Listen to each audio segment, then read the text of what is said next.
આવું વર્તન આપણને મારી નાખશે। નમસ્કાર, હું છું દેવાંશી। સવાલ એ થાય કે કયું વર્તન મારી નાખશે? તો ખુલ્લામાં બેરોકટોક ફરવાની ટેવ આપણને મારી નાખશે, કોરોના મને થવાનો જ નથી એ વિચાર મારી નાખશે, कर्फ्यू जेवा समय में लॉकडाउन में कर्फ्यू सुधी आपणे पहोंचीए छीए अने छतां जे मानसिकता नथी बदलाती ए न बदलाती मानसिकता पण आपणने मारी नाखशे। अने नजर आजना मुद्दा पर। कोरोना हवे पोतानी विनाशक बाजू बतावी रह्यो छे, कारण के लोको सावचेत अने सतर्क रहेवा माटे तैयार नथी थई रह्या। अमदावादना म्युनिसिपल कमिश्नर विजय नेहराए कह्युं के अमदावादमां टेस्ट वधारे करवानुं शरू कर्युं छे અને એટલે હવે દિવસના 100 કેસ સામે આવી શકે છે। કેસ ભયાનક રીતે આગળ વધી રહ્યા છે અને સ્થિતિની ગંભીરતાને જોતા અમદાવાદ અને સુરતના કેટલાક વિસ્તારોમાં કર્ફ્યુ લગાવી દેવાયો। પણ કર્ફ્યુ શબ્દ મજાક બનાવી દીધો અમદાવાદ અને સુરતની જનતાએ। અમદાવાદમાં માણેક ચોકની બજારમાં મહિલાઓને સામાન ખરીદવા માટે બપોરે જે છૂટ અપાઈ છે એ સમયે એટલી ભીડ સાથે લોકો બજારમાં ઉમટ્યા જાણે કોરોના તો બપોરે 1 થી 4 ઊંઘી જવાનો હોય। સુરતમાં તો હદ થઈ ગઈ। रांदेर विस्तार के ज्यां सौथी वधारे केस छे, ज्यां कर्फ्यू लगाववामां आव्यो छे, त्यां लोको नास्तानी लारी पर आलूपूरी खावा माटे भेगा थया। पहला तो सौथी मोटो सवाल ए छे के त्यां नास्तानी लारी चाली केवी रीते शके छे अने लोको आवा समयमां आलूपूरी खावा माटे भेगा पण थई जाय छे। अजब प्रजानी आ गजब वातो कोरोनाने आमंत्रण आपी रही छे अने जेनो कोई वांक नथी, जे मात्र ने मात्र लोकोने बचाववानुं काम करे छे एवा पोलीस कर्मचारी, डॉक्टर, नर्स, अधिकारी, राजनेता दरेक मूर्ख लोकोनी मूर्खतानो शिकार बनी रह्या छे अने एटले ज आ वात छे आवी मूर्खता मारी नाखशे। चर्चानी शरूआत करीशुं। अपनी साथे मायाभाई आहिर कलाकार थोड़ी ज वारमां जोड़ाशे। ग्यासुद्दीन शेख कांग्रेसना नेता, धारासभ्य छे कांग्रेसने, अपनी साथे जोड़ाया छे। सीआर पाटील भारतीय जनता पार्टीना नेता, नवसारीना सांसद अपनी साथे थोड़ी वारमां जोड़ाशे। जयेश ठकरार वरिष्ठ पत्रकार अपनी साथे जोड़ाई गया छे। डॉक्टर निमिष मेहता चेपी रोग निष्णात अपनी साथे स्टुडियोमां छे। ग्यासुद्दीन शेख, सौथी पहेला अपनी पासे ने सौथी पहला तो एमने अभिनंदन आपवा छे, पण ए बधानी वच्चे सौथी पहला जयेशभाई ए वातनी साथे मारे आववुं छे अत्यारे के मैं कहूं के मूर्खता मारी नाखशे। एनुं कारण ए छे अमदावाद होय के सुरत होय एवा विस्तारो छे के ज्यां कर्फ्यू लगाववामां आव्यो छे अने छतां लोको कदाच अमदावादना लोको तो एवुं समज्या के कोरोना राजकोटथी छे अने एटले बपोरे 1 થી 4 सूई जतो हशे अने एटले लोको बेफाम बजारमां નીકળે छे। जो लोको આવી રીતે વર્તન કરતા રહ્યા તો પછી કોરોના સામેની આપણી લડાઈ અટકશે જ નહીં। આ દેવાંશી, કોરોના સામે બેદરકારીનું શું પરિણામ આવી શકે છે ને એનું એક સૌથી ક્લાસિક ઉદાહરણ જો જોવું હોય ને તો એ રાજકોટનો જંગલેશ્વર વિસ્તાર છે કે જ્યાં રાજકોટના કુલ 28 કેસમાંથી 65% કેસો જંગલેશ્વરમાં છે। હું આપને જણાવી દઉં કે જ્યારે અહીંયા પહેલો કેસ આવ્યો એ પછીથી લોકડાઉન જાણે હતું જ નહીં અને કોઈ તરબૂચનું વિતરણ કરે તો એ લેવા માટે પણ ટોળા ઉમટતા હતા। હવે પરિસ્થિતિ એવી થઈ કે લોકોને એવું લાગ્યું કે એક કેસ હતો એ તો સાઉદી અરેબિયાથી આવેલા વ્યક્તિએ ચેપ લગાડ્યો હશે, પણ આ વિસ્તારમાં કાંઈ નથી। કોરોનાની સૌથી મોટી મિસ્ટરી એ છે કે કેટલા બધા કિસ્સામાં તો કોઈ જ લક્ષણો ના હોય અને જો સેમ્પલ લેવામાં આવે અને જો તમે ચેપ નિયંત્રણ ના કર્યું હોય તો તમે ભોગ બની શકો છો। તો લોકો જો ધ્યાન ના રાખે તો ચોક્કસપણે મુશ્કેલી થઈ જાય અને આજે એવી પરિસ્થિતિ થઈ છે કે જંગલેશ્વરમાં 24 કલાકમાં 10 કેસ નોંધાણા છે અને હવે લોકો પોતે એમ કહે છે કે અમે ઘરમાં જ રહેવા તૈયાર છીએ। बिल्कुल, अपनी साथे ग्यासुद्दीन शेख जोड़ाई गया है अने ग्यासुद्दीन भाई सौथी पहला तो आपने खूब खूब अभिनंदन, कारण के आजना दिवस में नेगेटिव शब्द सांभळवो ए सौथी पॉजिटिव बात होय छे। मारो सवाल ए छे के तमे होय, इमरान खेड़ावाला होय, अमे सतत जोयुं के लोकोनी वच्चे जईने त्यां समजाववानो प्रयास करवामां आव्यो के तमे टेस्ट करावो, तमे ध्यान राखो, पण हवे जे दृश्यो सामे आवे छे, तमे होम क्वोरंटाइन छो, शैलेष परमारनी कदाच ए ज स्थिति छे, बदरुद्दीन शेखनो रिपोर्ट पॉजिटिव आव्यो छे, एमना घरमां आ वातावरण छे। जे लोको निस्वार्थ भावे लोकोनी वच्चे जाय छे अने काम करे छे ए लोकोए ज संक्रमणनो शिकार बनवो पड़े छे अने जेना माटे तमे आ बधुं करो छो ए लोको तो आजे बजारमां एवी रीते फरवा माटे નીકળ્યા હતા જાણે 1 વાગ્યાથી લઈને 4 વાગ્યા સુધી કોરોના રજા પર હોય અને આરામ કરવાનો હોય। આ લોકો જો નહીં સમજે તો કદાચ આપણે ક્યારેય આ સ્થિતિમાંથી બહાર નહીં આવી શકીએ।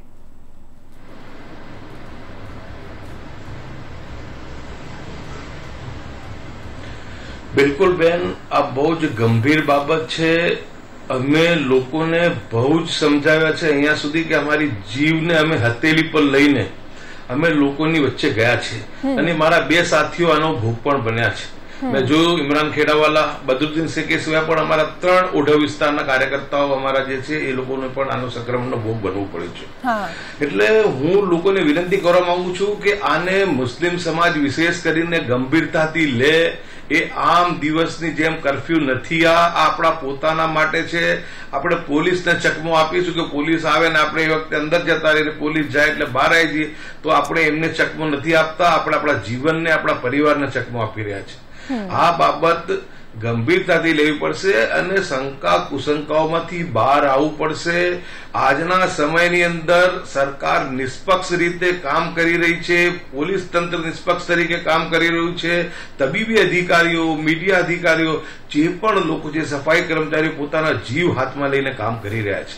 લોકોને મારી વિનંતી છે કે લોકો બહાર આવે, સ્વેચ્છાએ તબીબી ટીમ આવે તો એની પાસે જઈને પોતાનું તબીબી પરીક્ષણ કરાવડાવે અને જો પોઝિટિવ આવે તો સીધા હોસ્પિટલાઇઝ થઈ જાય. સારી બાબત છે કે જે લોકોને શરૂઆતની અંદર આ બાબત પકડાઈ ગઈ એ લોકોને મોટો ફાયદો થવાનો છે. શું જરૂરી છે કે આપણે સ્ટ્રેચર ઉપર જ હોસ્પિટલમાં જવું? શું જરૂરી છે કે આપણે વેન્ટિલેટર પર જ સીધા એ થવું? સારી વાત છે કે આપણે ચાલતા ફરતા છીએ, કેમ કે લોકોને હજુ ખબર નથી કે આ વસ્તુમાં 25% લોકોને તો એ પણ ખબર નથી પડતી કે એમને કોરોના છે કે કેમ. કોરોના થાય છે પણ અને સારું પણ થઈ જાય છે, પરંતુ જો શરૂઆતના દિવસમાં પકડાઈ જાય તો બહુ સારું. અને એમાં જો નથી સારું થતું તો એ પરિસ્થિતિ એવી નિર્માણ થાય છે કે એના સિસ્ટમ પછી દેખાય છે અને એ પછી સીધું જીવન મરણ વચ્ચે વ્યક્તિ ઝોલા ખાતું હોય છે. એટલે આજની પરિસ્થિતિની અંદર તમામને હાથ જોડીને વિનંતી કરું છું કે જેટલા એરિયા સંક્રમણમાં આવી રહ્યા છે, એ અમદાવાદનું કોટ વિસ્તાર હોય કે ત્યાંનું રાજકોટનો વિસ્તાર હોય કે વડોદરાનું હોય કે સુરતનું હોય, બહુ જ મારે કમનસીબની સાથે મારે કહેવું પડે કે એની અંદર વિશેષ કરીને મુસ્લિમ સમાજ અને લઘુમતી સમાજના વિસ્તારો આવી રહ્યા છે.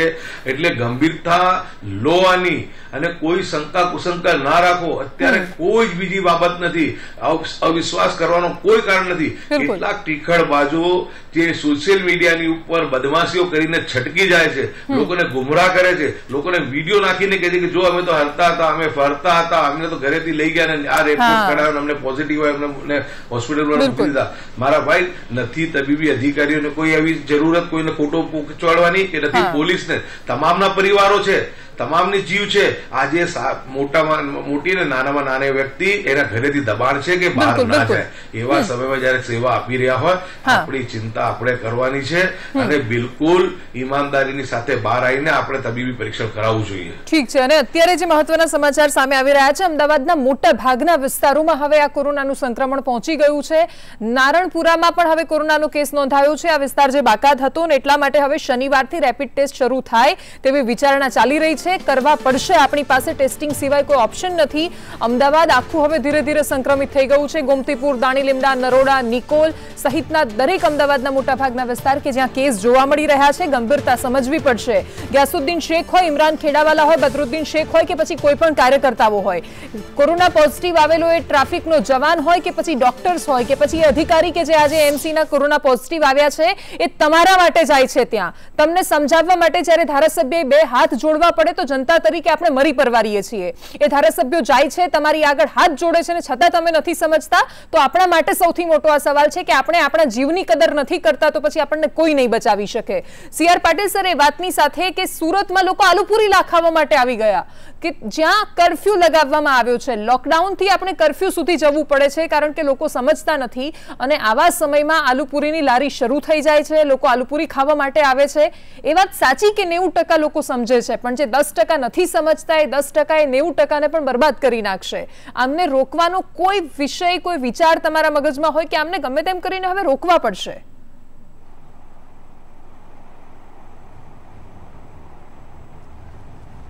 પોલીસ તંત્ર અને અધિકારીઓ પણ આ વિષયમાં ખૂબ ગંભીર છે.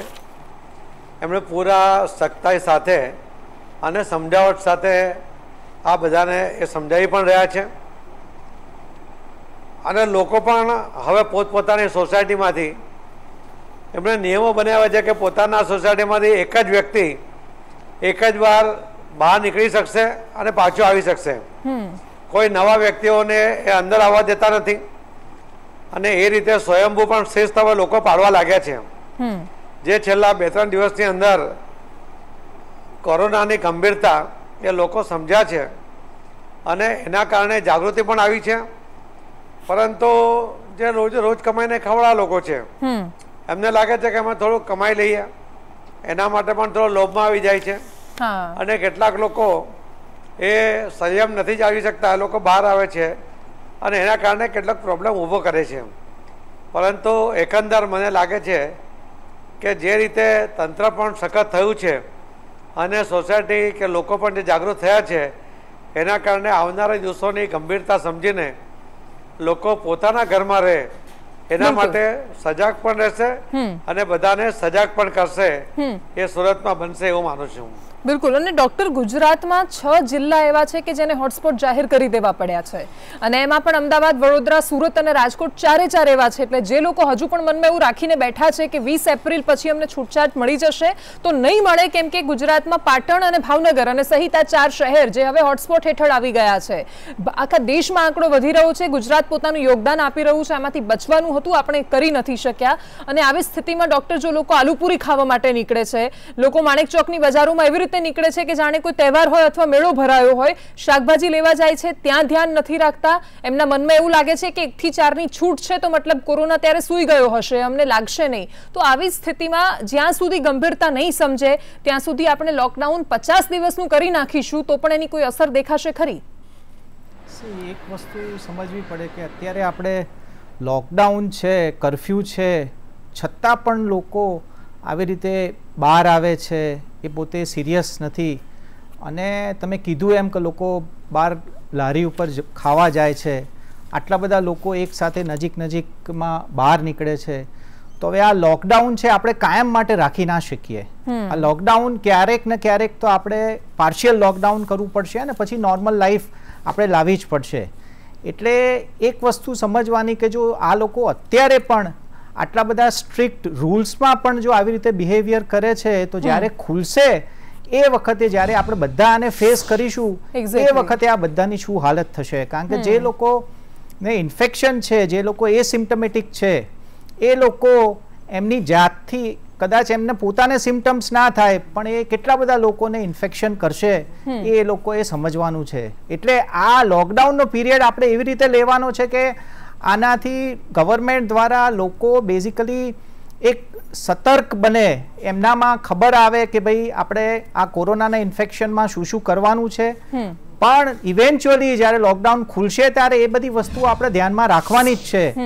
સોશિયલ ડિસ્ટન્સિંગ હોય કે હેન્ડ વોશિંગ હોય કે માસ્ક હોય, આ બધું શરૂઆતના સ્ટેજમાં જ્યારે લોકડાઉન ખુલશે એ પછી પણ આપણે ચાલુ રાખવાનું જ છે. નહીતર આપણે બીજા બધા દેશોમાં જે પરિસ્થિતિ જોઈ એવી પરિસ્થિતિ જો આપણા દેશમાં થશે તો આપણા દેશમાં પોપ્યુલેશન, ડેન્સિટી ઓફ પોપ્યુલેશન અને આપણું હેલ્થ ઇન્ફ્રાસ્ટ્રક્ચર એ બધું જોતા આપણે પરિસ્થિતિ ભવિષ્યમાં ગંભીર આવી શકે છે. હા, એક્ઝેક્ટલી. અને એટલા માટે જ્યારે દરેક લોકોને જો તમને બે હાથ જોડીને એવું કહેવું પડે કે તમારા જીવ માટે આ છે, તમારો જીવ બચાવવા માટે પોલીસે દંડા ઉગામવા પડે છે, તમારો જીવ બચાવવા માટે ધારાસભ્યોએ જાતે બહાર આવીને પછી પોતે સંક્રમણનો ભોગ બનવું પડે છે, તો પછી આવા લોકો માટે મૂર્ખથી વધારે કોઈ શબ્દ હોય જ નહીં. અને મૂર્ખને મૂર્ખ જ કહેવા પડે. કારણ કે જનતાને કેટલી વાર સમજાવવાનું, દરેક વખતે બે હાથ જોડીને જવાનું.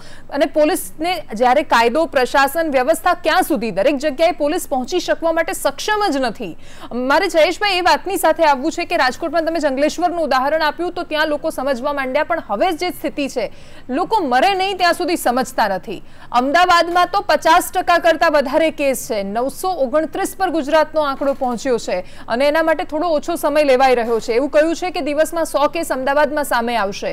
આમાં સૌથી વધારે ભોગ પોલીસના અધિકારીઓ, પછી જે અધિકારીઓ પ્રશાસનમાં કામ કરે છે, જે આસિસ્ટન્ટ કમિશનર છે એએમસીના, એ પોતે સંક્રમિત થયા છે, ડોક્ટર સંક્રમિત થઈ રહ્યા છે, નર્સનું થઈ રહ્યું છે. આપણે ત્યાં તો ધારાસભ્ય ઇમરાન ખેડાવાલા જાતે સંક્રમિત થયા, કોર્પોરેટર સંક્રમિત થાય છે. મતલબ જેણે લડવાનું છે એ જ ભોગ બનશે. પત્રકારોએ હોમ ક્વોરન્ટીન થવું પડ્યું છે. તો આવું જો ચાલતું રહેશે તો પછી કદાચ કોઈ લડવા માટે પણ આગળ નહીં આવે સામે. પોલીસ છોડી દેશે એના હાલ પર પછી લોકોને. દેવાંશી, અત્યારે જે લોકો સ્વયં શિસ્તનું પાલન નથી કરતા એ ખરેખર તો સમાજના દુશ્મન છે. એને મૂર્ખ કરતા પણ કોઈ વધારે ઉપમા આપી શકાય તો આપવી જોઈએ.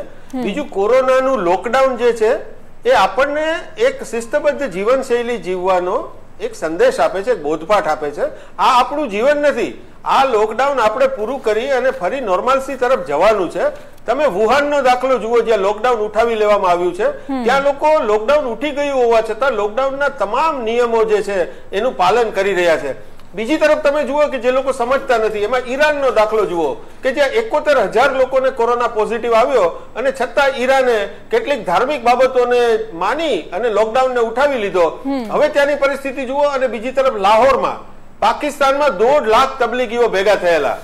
ઈરાનની સીમા ઉપર કોરોના ટકોરા મારતો હોવા છતાં ઈરાનના લોકોએ, પાકિસ્તાનના લોકોએ આ વાતને સ્વીકારી નહીં અને મસ્જિદોમાં લોકો ભેગા થયા. અને હજુ પણ રમજાન મહિનો આવી રહ્યો છે તો ત્યાં એવા ફરમાન થાય છે કે સરકારે માફી માંગવી જોઈએ અને લોકોને વધુમાં વધુ મસ્જિદ તરફ જવા દેવા જોઈએ. હું માનું છું કે કોરોના એ કોઈ મજહબનો વિષય નથી. એ અમીરને પણ લાગુ પડે છે, ગરીબને પણ લાગુ પડે છે, તમામ જ્ઞાતિને લાગુ પડે છે. પણ ધર્મ એક જ છે અને એ સર્વોત્તમ ધર્મ છે, જેને તમે રાષ્ટ્ર ધર્મ ગણો તો એ છે સ્વયં શિસ્ત.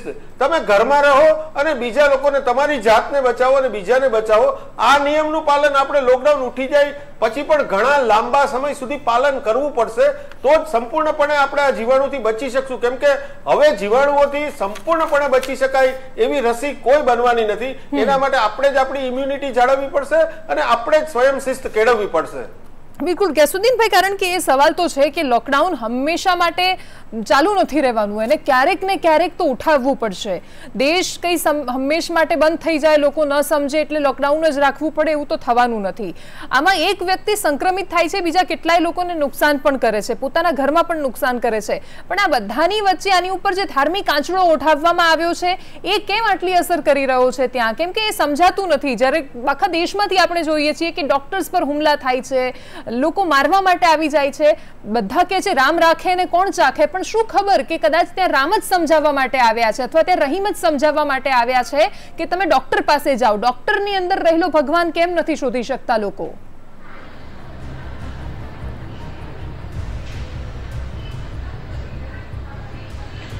બિલકુલ ભ્રામક એમની માન્યતા છે. જે કોઈ આવું કહેતા હોય કે અલ્લાહ છે, ભગવાન છે, અરે અલ્લાહ અને ભગવાન કે ઈશ્વર તમામ લોકોએ, પેગમ્બર સાહેબે બી ને કુરાને બી કીધું છે કે તમારે અગમચેતી રાખવી પડશે. તમારે જે કઈ વસ્તુ જયારે આવું મહામારી હોય ત્યારે જે કઈ સૂચનાઓ હોય એનું સંપૂર્ણપણે તમારે પાલન કરવાનું છે. તમામ ધર્મોની વાત કરું છું, એક ધર્મને નહીં. અને વિશેષ કરીને મુસ્લિમ ધર્મ પણ આ વસ્તુને કહેવામાં આવી છે. તો લોકો આપણે ધાબા પરથી ઉપર ચડીને નીચે કૂદી જઈને કે ભગવાન છે કે અલ્લાહ છે તો એ નહીં ચાલે. તમે આત્મહત્યા કરી રહ્યા છો. તમારે પહેલા એની માટે તમારે પાલન કરવું પડશે, તમારે સ્વયં શિસ્ત પાડવું પડશે. અને આ કોઈના માટે નથી, તમારા પોતાની જાત માટે છે, તમારા પરિવાર માટે છે, પછી પાડોશી માટે ને શહેર માટે ને રાજ્ય માટે છે. સૌથી પહેલા કોઈ ભોગ બનશે તો તમે પોતે ભોગ બનવાના છો. એટલે મારી તો તમામ લોકોને વિનંતી છે કે જયારે આજે મક્કા બંધ હોય, મદીના બંધ હોય, તમામ મસ્જિદો જયારે બંધ કરી દીધી, તમામ મંદિરો બંધ છે, ચર્ચ બંધ છે, મઠ બંધ છે, ગુરુદ્વાર બંધ છે, બરાબર? એવું નથી કે ખાલી મસ્જિદ બંધ, તમામ જગ્યાએ. તો હવે આ બધું બંધ કર્યા પછી, મસ્જિદો બંધ કર્યા પછી બી તમે મોહલ્લાઓ બંધ ના કરો અને તમે બહાર જઈને બેસવું હોય તો પછી મસ્જિદ બંધ કરવાનો મતલબ શું રહેતો હોય? તો આની ગંભીરતા તો વિચારો કે 1400 વર્ષની અંદર પહેલી વખત મક્કા અને મદીના બે બંધ છે. અહીંયા જ મુસ્લિમ સમાજે સમજી જવું જોઈએ કે આ વસ્તુની કેટલી ગંભીરતા છે. આજ સુધી ઇતિહાસમાં આવું નથી થયું. આજ સુધી કોઈ મંદિર કે મઠ કે મસ્જિદ બંધ નથી થયા, ચર્ચ બંધ નથી થયા. તો જયારે આ માનવ જાત સામે ખતરો છે, પોતાની જાત સામે ખતરો છે, હું તમામને ફરીથી તમારા માધ્યમથી બે હાથ જોડીને વિનંતી કરું છું કે આપણો બહુ જ જેને કહેવાય કે ખોટો મેસેજ સમાજમાં જઈ રહ્યો છે. આપણે લોકોએ બિલકુલ પોતાની શિસ્તને, પોતાની જવાબદારીને, પોતાના જે દેશ પ્રત્યેને, રાજ્ય પ્રતિનિધિ આપણી જે વાત છે એને આપણે મજબૂતીથી પકડીને અત્યારે આપણે બધા ભેગા મળીને જે કામ કરવાનું છે. આ પ્રશ્ન હું મુસ્લિમ સમાજને ખાસ કહું છું. અત્યારે પ્રશ્ન આ હિન્દુ કે મુસ્લિમનો નથી, આ પ્રશ્ન કોંગ્રેસ કે ભાજપનો નથી. આ પ્રશ્ન માનવતાને બચાવવાનો છે, દેશને બચાવવાનો છે, રાજ્યને બચાવવાનો છે. અત્યારે નથી કોઈ NPR, નથી કોઈ CA કે નથી કોઈ બીજી આવી સુલભ બાબતો, કોઈ બાબત નથી. અત્યારે આટલી ગંભીરતાપૂર્વક જયારે કામગીરી સરકાર દ્વારા થતી હોય, આટલી ચેતવણીઓ આપવામાં આવતી હોય, અમે ધારાસભ્ય તરીકે તમને કહેતા હો, તમે અમને મત આપીને ચૂંટો છો, ત્યારે તમે અમને સાહેબ બનાવો છો, તો તમે તમારા જ્યારે તમે ચૂંટો છો એની વાત તો માનો. જે અજ્ઞાત શત્રુ જો સોશિયલ મીડિયા પર આવીને જે તમે જાણતા પણ નથી કે કોણ છે એ તમને આવીને ઉશ્કેરી જાય, તમારી ખોટી વાત મૂકી જાય, તમે એ અજ્ઞાત શત્રુની વાત તો માનો છો. તમે તમારા મૌલવીની વાત નથી માનતા, તમે તમારા મુફ્તીની વાત નથી માનતા, તમે તમારા ધારાસભ્યોની વાત નથી માંગતા. ભાઈ હું કહેવા માંગુ છું, ઇમરાન ખેડાવાલાના પણ પરિવારજનો છે, બદરુદ્દીનના બી છે, ગ્યાસુદ્દીનના બી છે, એ રીતના તમામ હર્ષ સંઘવી હોય કે જે પણ મારા ભાજપના મિત્રો CR પાટીલ સાહેબ, જે તમામ, એમાં કોઈ પક્ષની વાત નથી, તમામ લોકોના પરિવાર છે, તોય બધા આજે બહાર આવીને પોતાની જવાબદારીથી પોતાની જવાબદારી નિભાવી રહ્યા છે. એનું કારણ એક જ છે કે આ વસ્તુ વધશે તો આને કંટ્રોલ કરવી બહુ અઘરી છે. હું તમામને કહું છું કે આગામી દિવસોમાં રમજાન શરૂ થવાના છે અને મુખ્યમંત્રી શ્રી સાથે ચર્ચા થઈ, એમણે કીધું કે જો કંટ્રોલ થઈ જાય તો અમે એ વખતે પણ લોકડાઉનમાં પણ અમે વિચારી શકીશું કંઈક, પરંતુ જો લોકોનો સમર્થન ના મળે, લોકોનો સાથ ના મળે, મહામારી વધશે તો આ આવનારા દિવસો બિલકુલ બહુ જ કપરા છે. હવે વાત કરવાના દિવસો પૂરા થઈ ગયા, હવે સૂચનાઓ આપવાના દિવસો પૂરા થઈ ગયા. જો ગંભીરતા નહીં લઈએ તો આપણે પોતાના સૌજનો ગુમાવવાની તૈયારી રાખવી પડશે, લાશો ઉઠાવવાની તૈયારી રાખવી પડશે. આ બહુ ભારે હૃદય કહું છું, આ મારાથી ના કહેવાય. આપણે તો એ જ ઈચ્છા રાખીએ કે ભગવાન આપણા દેશની, અલ્લાહ આપણા દેશની. હા, બિલકુલ બિલકુલ બિલકુલ ગ્યાસુદ્દીનભાઈ. CR પાટીલ, મારે આપની પાસે એ વાતની સાથે આવવું છે કે આપણે જ્યારે સેવા કરવાની પણ સતત વાત ચાલી રહી છે અત્યાર સુધીમાં, આપણે ત્યાં એક સારા સમાચાર એ પણ આવ્યા કે ભાવનગરમાં 92 વર્ષના એક વૃદ્ધ હતા જે સાજા થઈને પોતાના ઘરે પહોંચ્યા છે. પણ હવે જ્યારે સંક્રમિતોના આંકડા આપણે જોઈએ છીએ તો કેટલાય લોકો એવા કે જે પોતે સેવા કરવા ગયા હોય ને ત્યાંથી સંક્રમિત થઈ રહ્યા છે. સુરતમાં સૌથી વધારે સેવાની જરૂર પડી રહી છે કેમ કે ત્યાં કામદાર વર્ગ છે, શ્રમિક વર્ગ છે અને સતત ત્યાં રહે છે અને એટલા માટે એમના સુધી કેટલાય લોકો પહોંચતા હોય છે. પણ જે સેવા કરતી સંસ્થાઓ છે, જે ત્યાં ફ્રન્ટ લાઈન પર આવીને કામ કરે છે, એમની સુરક્ષા માટે શું ધ્યાન રખાય છે?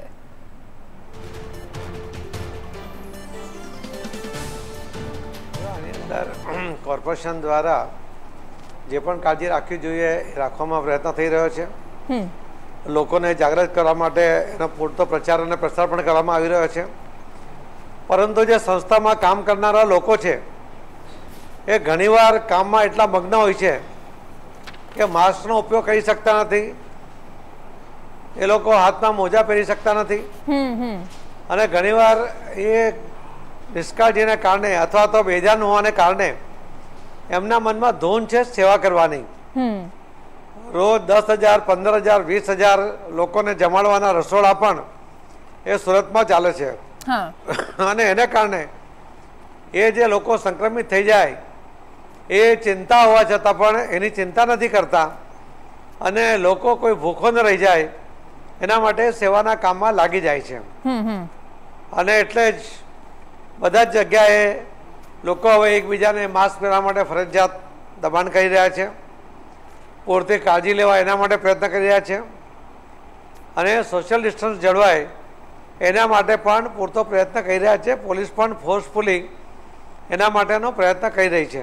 બિલકુલ. અને કેટલી જગ્યાએ રસોડાની જગ્યા પર પોલીસ અધિકારી અને કર્મચારીઓ પોતે હાજર રહીને પણ એમાં મદદ કરી રહ્યા છે કે જમાડવું એ પણ એટલું જ મહત્વનું છે, પરંતુ સાથે સાથે સંક્રમિત ન થઈ જાય એની પણ ચિંતા કરવાની છે. તો NGO કદાચ કોઈને દબાણપૂર્વક અંતર જાળવવા માટે કહી શકતા નથી, પરંતુ પોલીસ અધિકારી અને કર્મચારીઓ અમને જયારે સમજાવે છે તો એની સારી અસર પણ દેખાઈ રહી છે. બિલકુલ બિલકુલ. શાકભાજી માર્કેટની અંદર તમે જુઓ કે બહેનોને પણ છૂટ આપે છે તો ખૂબ ભીડ છે, પરંતુ બહેનો માસ્કનો ઉપયોગ કરી રહી છે. કેટલીક બહેનો પોતાના સાડીના છેડાને પર મોઢા પર બાંધીને એના દ્વારા પણ પોતે પોતાનો બચાવ કરવાનો પ્રયત્ન કરી રહી છે. ઠીક છે. અને આ રીતે આજે એક પણ વ્યક્તિ તમને ખુલ્લા મોઢે ફરતો જોવા નહીં મળે એ જ બતાવે કે લોકો જાગૃત થયા છે. બિલકુલ બિલકુલ. હાલ વિરામનો સમય થયો છે, લોકો ઘણા જાગૃત થયા છે પણ એની સામે જે લોકો જાગૃત નથી એની સંખ્યા પણ વધી રહી છે દિવસે ને દિવસે. અને એટલે સવાલ એ થાય કે જાગૃત નથી, થવા નથી માંગતા, ખબર નહીં. પણ અમે જે લખી રહ્યા છીએ કે ગાંડાના ગામ ના હોય, સાચી વાત છે, ગાંડાના તો ટોળે ટોળા હોય અને જે રસ્તાઓ પર દેખાય છે અને જ્યાં સુધી આવા લોકો આમ ફરતા રહેશે ત્યાં સુધી જે લોકો ઘરમાં છે એમને પણ પરેશાની સહન કરવી પડશે. રોકાઈશું વિરામ માટે.